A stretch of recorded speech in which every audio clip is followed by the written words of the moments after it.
Olá, vamos iniciar este estudo juntos, mas antes de mergulharmos nos textos bíblicos, quero que pensemos algo que é muito sério.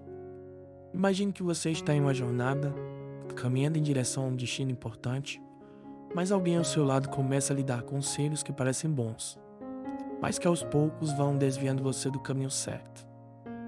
Agora imagine que esse alguém não é qualquer pessoa, mas alguém em quem você confia. Um líder espiritual, por exemplo. É exatamente sobre isso que vamos conversar hoje. A Bíblia nos alerta diversas vezes sobre a influência perigosa de líderes que, por ganância ou por outros motivos, acabam desviando o povo de Deus. E quando isso acontece, as consequências são graves, tanto para aqueles que seguem esses líderes, quanto para toda a comunidade da fé. Nosso estudo vai abordar alguns textos que mostram como Deus vê, com extrema seriedade e pureza, a doutrina e a santidade do seu povo. Vamos analisar juntos exemplos bíblicos que ilustram como, ao longo da história, houve momentos em que líderes corruptos conduziram o povo ao erro e como Deus reagiu a isso. Este não é um tema leve, mas é crucial para a nossa vida espiritual hoje. Precisamos de estar atentos, vigilantes e comprometidos com a palavra da verdade, a verdade de Deus.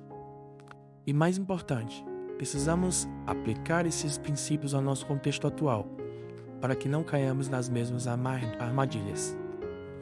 Então vamos analisar juntos alguns textos bíblicos que tratam de um tema relevante: a influência corruptora de líderes espirituais que, por ganância ou outros motivos, como eu disse anteriormente, desviam o povo da verdade. Esses textos mostram como Deus vê com seriedade a doutrina e a santidade do seu povo. Então acompanhe comigo e vamos ver como isso se aplica ao nosso contexto hoje. O primeiro texto que nós vamos ler se encontra no livro de Apocalipse, no capítulo 2, no versículo 14. Aqui Jesus está falando à igreja em Pérgamo, e ele diz: No entanto, tenho contra você algumas coisas. Você tem aí pessoas que se apegam aos ensinos de Balaão, o qual ensinou Balaque a armar ciladas contra os israelitas, induzindo-os a comer alimentos sacrificados a ídolos e a praticar imoralidade sexual. A versão que eu estou usando é a NVI. Neste versículo, Jesus elogia a igreja pela sua perseverança, mas também faz uma grave acusação. Alguns membros estavam seguindo os ensinamentos de Balaão. Mas quem era Balaão? Balaão foi um profeta que, embora inicialmente obediente a Deus, foi corrompido pelo desejo de riquezas. Ele acabou aconselhando Balaque, rei de Moabe, a usar as mulheres moabitas para seduzir os israelitas, levando-os à idolatria e à imoralidade sexual, como vemos lá em Números 25 e no capítulo 31, no versículo 16. Mas na frente nós leremos esses textos. Jesus está advertindo a igreja em Pérgamo porque eles estavam tolerando pessoas que, assim como Balaão, ensinavam e promoviam práticas que desviavam o povo de Deus da pureza e santidade. Isso serve como um alerta para nós hoje. Não podemos tolerar falsos ensinamentos ou práticas imorais dentro da igreja. Agora, vamos para 2 Pedro, no capítulo 2, nos versículos 14 e 15. Pedro escreve o seguinte: Tendo os olhos cheios de adultério, nunca param de pecar, seduzem os instáveis e que têm o coração exercitado na ganância. Filhos da maldição, eles abandonaram o caminho reto e se desviaram seguindo o caminho de Balaão, filho de Beor, que amou o salário da injustiça. Aqui Pedro está falando sobre falsos mestres que estavam infiltrando-se na igreja. Esses mestres eram comparados a Balaão, pois assim como ele, eram movidos pela ganância. O objetivo deles era desviar os crentes do caminho da verdade, corrompendo-os com falsas doutrinas e práticas imorais. Pedro nos alerta para estarmos atentos e vigilantes para não sermos enganados por líderes que parecem espirituais, mas que na verdade estão levando outros a erro. É crucial que, como cristãos, sejamos firmes na fé e conhecedores da palavra para discernir o que é verdadeiro do que é falso.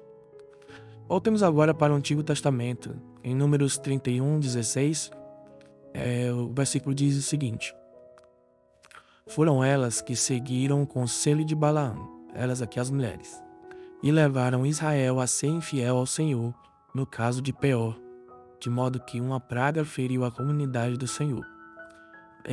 Esse versículo aqui fala exatamente, a gente entende que das mulheres que seguiram o conselho de Balaão e de uma praga que Deus feriu o acampamento dos israelitas.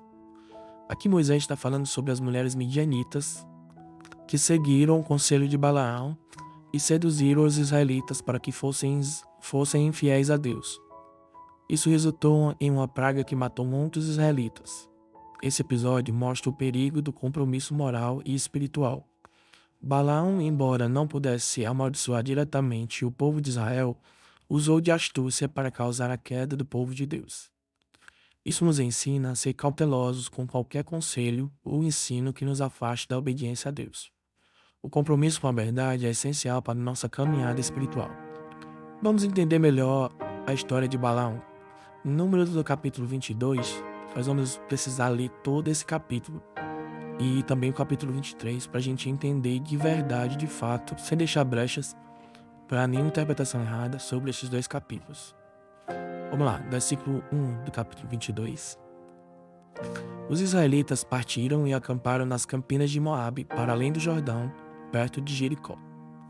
Balaque, filho de Zippor, viu tudo que Israel tinha feito aos amorreus. E Moabe teve muito medo do povo, porque era muita gente. Moabe teve pavor dos israelitas.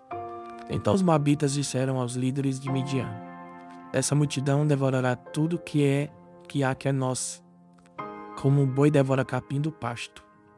Balaque, filho de Zippor, rei de Moabe naquela época, enviou mensageiros para chamar Balaão, filho de Beor, que estava em Petor, perto do rio, em sua terra natal. A mensagem de Balaque dizia: um povo que saiu do Egito cobre a face da terra e se estabeleceu perto de mim. Venho agora para lançar uma maldição contra ele, pois é forte demais para mim. Talvez então eu tenha condições de derrotá-lo e de expulsá-lo da terra. Pois sei que quem você abençoa é abençoado, e quem você amaldiçoa é amaldiçoado. Os líderes de Moabe e os de Midian partiram, levando consigo o preço para os encantamentos mágicos. Quando chegaram, comunicaram a Balaão o que Balaque havia dito. Disse-lhes Balaão: passem a noite aqui, e eu lhes trarei a resposta que o Senhor me der. E os líderes moabitas ficaram com ele. Observe aqui que eles informaram o que Balaque tinha dito. Então eles fizeram o pedido. E aqui Balaão pede para eles passarem a noite com ele, né? Para ele ver o que Deus ia falar, qual a resposta que Deus daria a ele. E os líderes dos moabitas ficaram com ele. Versículo 9. Deus veio a Balaão e lhe perguntou: quem são estes homens que estão com você?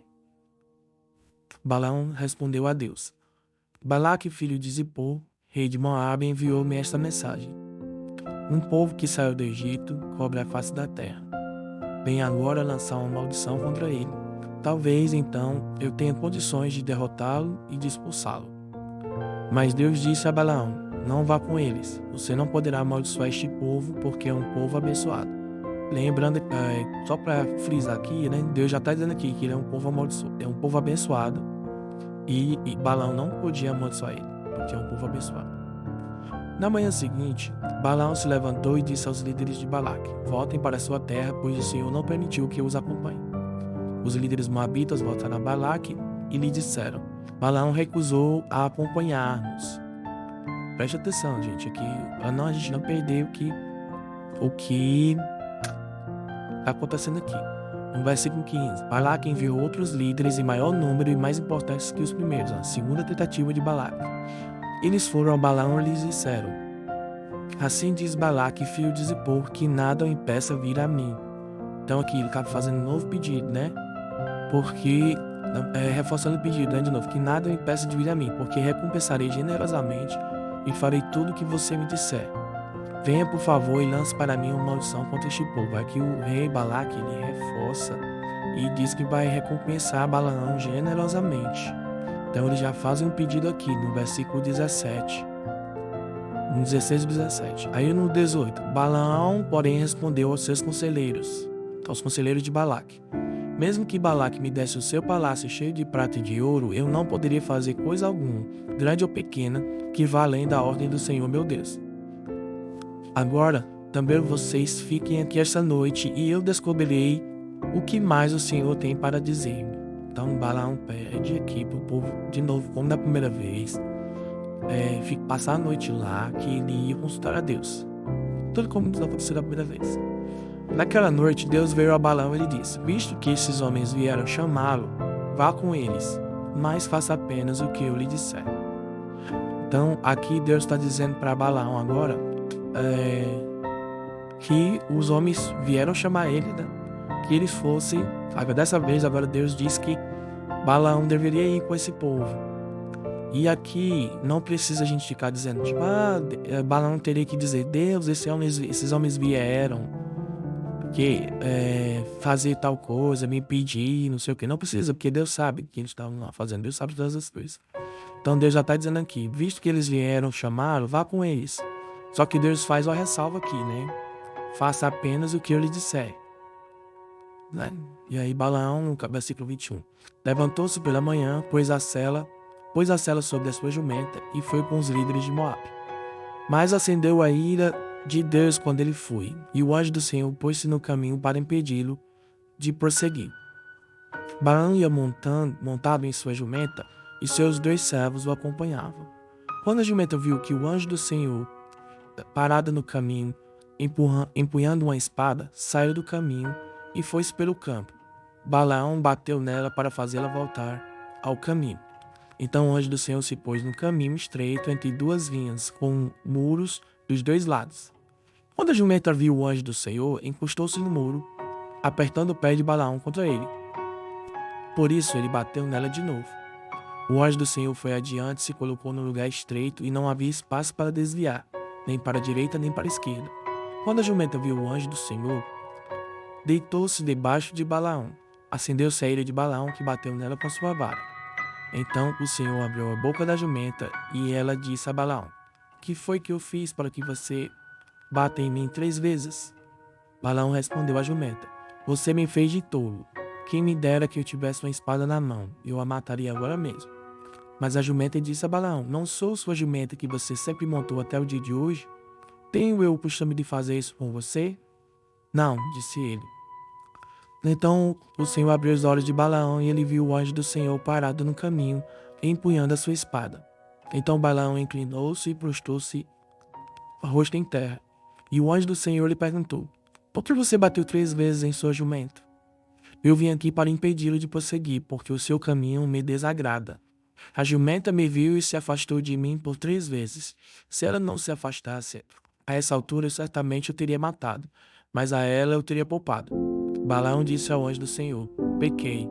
Não percebi que estavas parado no caminho para me impedires de prosseguir. Agora, se o que estou fazendo te desagrada, eu voltarei. Note aqui que Balaão faz uma ressalva aqui, né? Ele diz assim: eu não tinha te visto, mas agora se eu estou fazendo o que te desagrada, eu voltarei. Está falando isso pro anjo.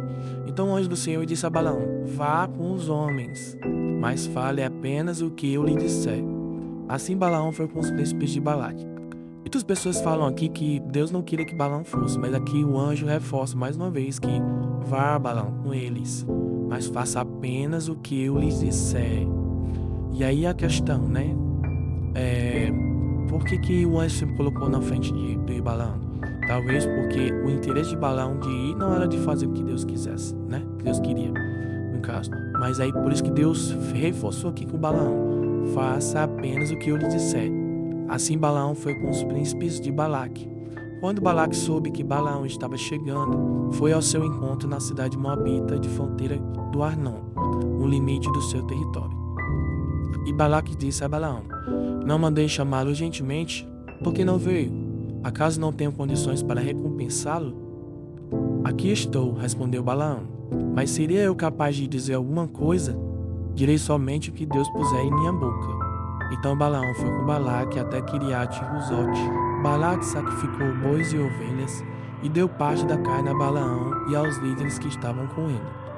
Na manhã seguinte, Balaque levou Balaão até o alto de Bamote Baal, onde viu uma parte do povo. Irmãos, é importante observarmos também o capítulo 23, né? Nós vamos ler agora, para que sejamos destituídos de toda falácia sobre essa passagem, esses 2 capítulos. Vamos lá, capítulo 23. Balaão disse a Balaque: construa para mim aqui 7 altares, e prepara-me 7 novilhos e 7 carneiros. Balaque fez o que Balaão pediu, e os 2 ofereceram um novilho e um carneiro em cada altar. E Balaão disse a Balaque: fique aqui junto ao seu holocausto, enquanto eu me retiro. Talvez o Senhor venha ao meu encontro. O que ele me revelar, eu lhe contarei. Foi para o monte. Deus o encontrou, e Balaão disse: preparei 7 altares, e em cada altar ofereci um novilho e um carneiro. Note aqui o que está acontecendo aqui, gente. Ele sacrificou e depois ele está explicando aqui para Deus o que foi que aconteceu, né? Aí vamos lá. O Senhor pôs uma mensagem na boca de Balaão, versículo 5, e disse: volte a Balaque e lhe dê essa mensagem. Ele voltou a Balaque e o encontrou ao lado de seu holocausto, e com ele todos os líderes de Moabe. Então Balaão pronunciou este oráculo: Balaque trouxe-me a Arã, o rei de Moabe, buscou-me nas montanhas do Oriente. Venha e amaldiçoe a Jacó para mim, disse ele. Venha, pronuncie ameaças contra Israel. Como posso amaldiçoar quem Deus não amaldiçoou? Como posso pronunciar ameaças quem o Senhor não quis ameaçar? Dos cumes rochosos eu os vejo, dos montes eu os avisto. Vejo um povo que vive separado e não se considera como qualquer nação. Quem pode contar o pó de Jacó ou o número da 4ª parte de Israel? Morra eu a morte dos justos, e seja o meu fim como o deles. Então Balaque disse a Balaão: que foi que você me fez? Eu chamei para amaldiçoar meus inimigos, mas você nada fez senão abençoá-los. E ele respondeu: será que não devo dizer o que o Senhor põe em minha boca? Balaque lhe disse: venha comigo a outro lugar de onde você poderá ver-nos. Você verá só uma parte, mas não todos eles. E dali amaldiçoe este povo para mim. Então levou para o campo de Zofim, no topo de Pisga, e ali construiu 7 altares e ofereceu um novilho e um carneiro em cada altar. Balaão disse a Balaque: fique aqui ao lado do seu holocausto, enquanto vou me encontrar com ele ali adiante. Presta atenção, gente, tá acontecendo a mesma coisa que ele fez da primeira vez, né? Tá fazendo tudo de novo. Encontrando-se o Senhor com Balaão, pôs uma mensagem em sua boca e disse: volte a Balaque e dê-lhe essa mensagem. Ele voltou e encontrou ao lado do seu holocausto, e com ele os líderes de Moabe.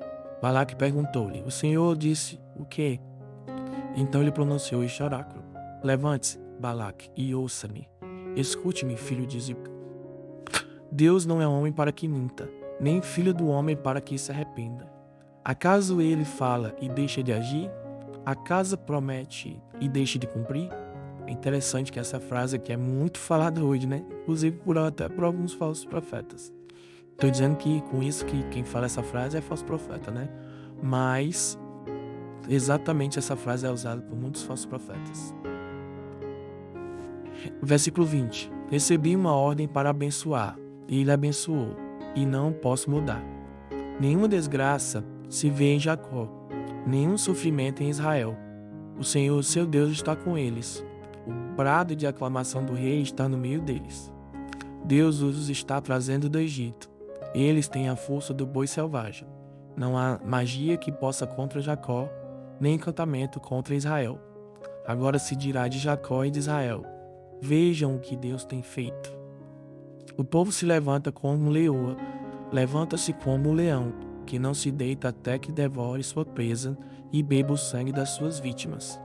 Balaque disse então a Balaão: não os amaldiçoe nem os abençoe. Balaão respondeu: não lhe disse que devo fazer tudo o que o Senhor disser? Balaque disse a Balaão: venha, deixe-me levar a outro lugar. Talvez Deus se agrade que dali você os amaldiçoe para mim. E Balaque levou Balaão para o topo do Peor, onde se vê o deserto de Gesimon. Balaão disse a Balaque: edifique-me aqui 7 altares e prepare-me 7 novilhos e 7 carneiros. Balaque fez o que Balaão disse e ofereceu um novilho e um carneiro em cada altar.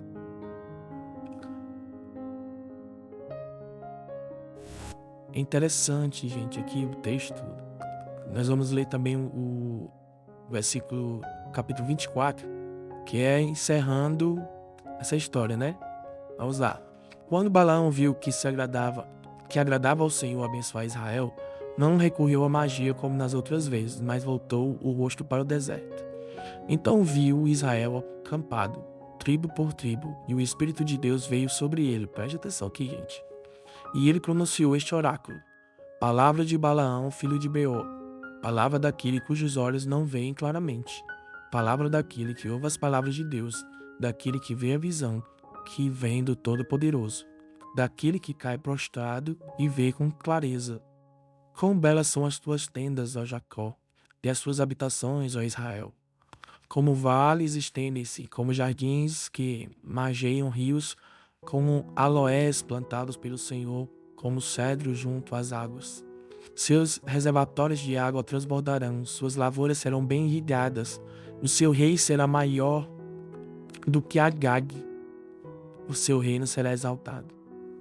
Deus os está trazendo do Egito, eles têm força do boi selvagem, devoram nações inimigas e despedaçam seus ossos, com suas flechas os atravessa. Com um leão e a leoa eles se abaixam e se deitam. Quem ousará despertá-los?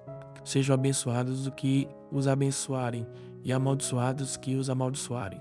Então acendeu-se a ira de Balaque contra Balaão e, batendo as palmas das mãos, disse: eu o chamei para amaldiçoar meus inimigos, mas você já os abençoou 3 vezes. Agora fuja para sua casa. Eu disse que lhe daria generosa recompensa, mas o Senhor o impediu de recebê-la. Mas Balaão respondeu a Balaque: eu não disse aos mensageiros que você me enviou, mesmo que Balaque me desse o seu palácio cheio de prata e de ouro, eu não poderia fazer coisa alguma da minha própria vontade, boa ou má, que vá além da ordem do Senhor, e que devo dizer somente o que o Senhor disser? Agora estou voltando para o meu povo. Mas venha, deixe-me adverti-lo do que este povo fará ao seu povo nos dias futuros. O quarto oráculo de Balaão. Então aqui começa um negócio assim, mais lindo ainda, né? Então pronunciou este oráculo: palavra de Balaão, filho de Beor, palavra daquele cujos olhos veem claramente, daquele que ouve as palavras de Deus, que possui conhecimento do Altíssimo, daquele que vê a visão que vem do Todo-Poderoso, daquele que cai prostrado e vê com clareza. Eu o vejo, mas não agora. Eu o avisto, mas não de perto. Uma estrela surgirá de Jacó, um cetro se levantará de Israel, e ele esmagará as frontes de Moabe e o crânio de todos os descendentes de Sete. Edom será dominado, Seir, seu inimigo, também será dominado, mas Israel se fortalecerá. De Jacó sairá o governo, e ele destruirá os sobreviventes das cidades. Balaão viu Amaleque e pronunciou este oráculo: Amaleque foi o primeiro entre as nações, mas o seu fim será a destruição. Depois viu os queneus e pronunciou esse oráculo: sua habitação é segura, seu ninho está firmado na rocha. Todavia vocês, queneus, serão destruídos quando Assur os levará prisioneiros. Finalmente pronunciou este oráculo: quem pode viver quando Deus fizer isto? Navios virão da costa de Quitim e subjugarão Assur e Eber, mas o seu fim também será destruição. Então Balaão se levantou e voltou para sua casa, e Balaque seguiu o seu caminho. Bom, pessoal, a gente viu aqui toda a história de Balaão, e agora nós vamos ler, e a gente viu aí, preste atenção nas ressalvas que o texto dá, né? Que eu fiz questão de mostrar com atenção, que Balaão fez tudo que Deus mandou ele fazer, né? Só que aqui, nós vamos para outro texto que está lá em Deuteronômio, no capítulo 13, versículo 1 ao 3, onde Moisés adverte o povo sobre os falsos profetas. Se você bem lembrar, a gente falou anteriormente que as mulheres midianitas, elas seguiram o conselho de Balaão, e a gente viu lá no texto dizendo que elas seguiram o conselho de Balaão, que Balaão ensinou elas a fazer o quê? Lançar tropeços diante do povo. Fez eles se contaminar com coisas sacrificadas aos ídolos e com prostituição, né? Agora aqui no Deuteronômio 13, do 1 ao 3, nós vamos fechar aqui no que Moisés falou sobre falso profeta. Moisés falando aqui, gente, falando com o povo de Israel.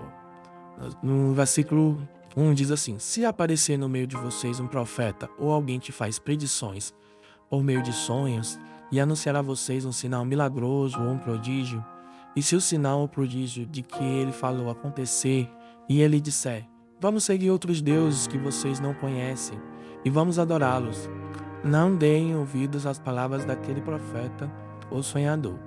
O Senhor, seu Deus, está pondo vocês à prova para ver se o amam de todo o coração e de toda a alma. Moisés nos ensina que até mesmo sinais e prodígios que podem parecer impressionantes não são garantia de que alguém seja o verdadeiro profeta de Deus. O teste verdadeiro vem da fidelidade à adoração ao único Deus verdadeiro. Se um profeta, mesmo fazendo milagres, nos incita a seguir outros deuses, devemos rejeitá-lo. Essa passagem é extremamente relevante para nós hoje. Vivemos em um mundo onde muitos são atraídos por manifestações espetaculares, mas precisamos discernir se esses sinais estão nos levando a uma fidelidade maior a Deus ou nos desviando para longe dele. A conclusão desse estudo. Em todos estes textos vemos a mensagem clara e forte. Deus leva muito a sério a pureza da doutrina e a santidade do seu povo. A influência por ruptura de falsos profetas e falsos mestres, movidos pela ganância e pelo desejo de poder, pode causar grandes danos à comunidade da fé.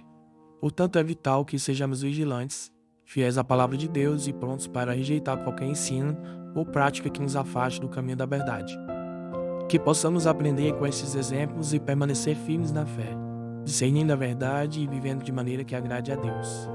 Espero que vocês tenham gostado desse estudo. Compartilhe com alguém que você conhece e que precisa saber identificar um falso profeta. Até os próximos estudos.